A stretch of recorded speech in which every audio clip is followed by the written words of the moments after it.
So a classic example of how I help companies overcome those key challenges happened just last year. It was March, and it was an organization whose growth was very, very slow. They actually had, blips here and there in their growth, and it really had to do with a number of different factors. When I was engaged by the organization, the very first thing we had to do is work with the existing team. And there was zero accountability in place. The leadership team in this rather sizable organization was amazingly hands-off.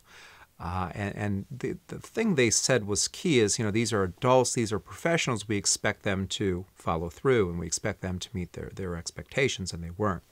We put in a number of very simple metrics and accountabilities and did a very good job of explaining through our efforts as to how all of these connect together to create results.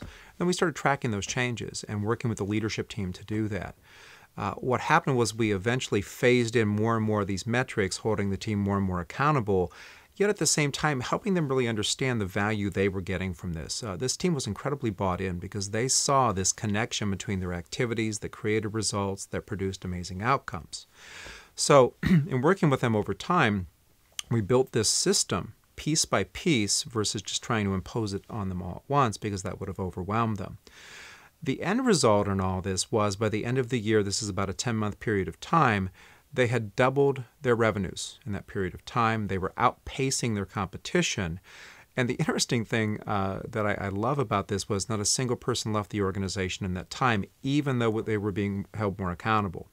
We're in the next phase of the project now, and now we're rolling this out to new hires. We've created a new hiring profile for the organization.